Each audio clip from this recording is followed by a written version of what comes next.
যশোরের রাজারহাটে বসেছে ঈদ পরবর্তী তৃতীয় চামড়ার হাট।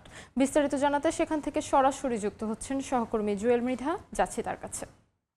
জুয়েল, যশোরের রাজারহাটের যে আজকের হাট, এটি হচ্ছে ঈদ পরবর্তী তৃতীয় চামড়ার হাট এবং আজকে সকাল থেকেই কিন্তু এই হাট বেশ জমজমাট।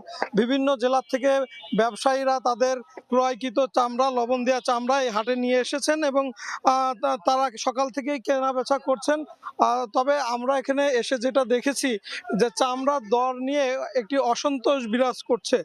যারা দূর দূরান্তের চামড়া বিক্রেতারা এসেছেন, মৌসুমী চামড়া বিক্রেতারা, তারা বলছেন তারা গ্রামে গঞ্জে ঘুরে যে চামড়া কিনেছেন, এরপরে লবণ খরচ, শ্রমিক খরচ দিয়ে চামড়ার যে খরচ পড়েছে সেই খরচের টাকার আর উঠছে না আজকে চামড়ার যে দাম বলা হচ্ছে সে দামে। তারা আমাদেরকে জানিয়েছে যে সবচেয়ে বড় গরুর যে চামড়া, ষাঁড় গরুর চামড়া, সেটা সর্বোচ্চ 700 থেকে 800 টাকা প্রতি পিস দরে বিক্রি হচ্ছে এবং গাভী গরুর যে বড় চামড়া সেটা সর্বোচ্চ 400 টাকা দরে বিক্রি হচ্ছে। এর বাইরে যে চামড়াগুলো আছে সেগুলো, যেগুলো দেশি গরুর চামড়া, একটু ছোট গরুর, সেগুলো 100 টাকা, 150 টাকা এর থেকে 400-500 টাকার মধ্যে বিক্রি হচ্ছে।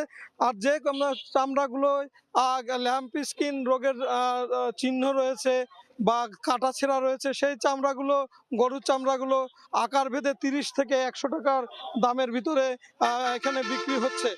সব মিলে যারা চামড়া বিক্রি করতে আসছেন তারা হতাশ এবং তারা বলছেন যে এইভাবে বাজার থাকলে আসলে তাদের পক্ষে আর আগামীতে চামড়ার ব্যবসার সাথে জড়িত থাকা সম্ভব না। কেন, বিগত 15-16 বছর ধরে তারা লসের মধ্যে আছে।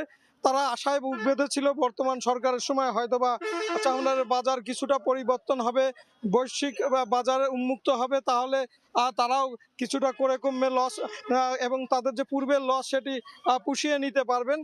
কিন্তু আদতে সেটা হচ্ছে না। আমরা কথা বলেছি, আজকের এই হাটে অনেক ব্যাপারী এসেছেন বাইরে, তারা আমাদেরকে নিশ্চিত করেছেন যে সরকার যে দাম ধরে দিয়েছিল সেই দামে তারা কিন্তু চামড়া ক্রয় করছেন না।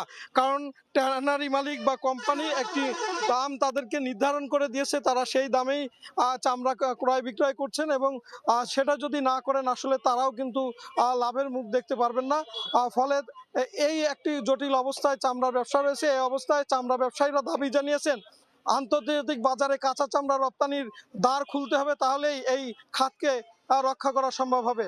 যশোরের রাজারহাট থেকে এই ছিল আমার কাছে সর্বশেষ। যশোর থেকে সরাসরি যুক্ত ছিলাম।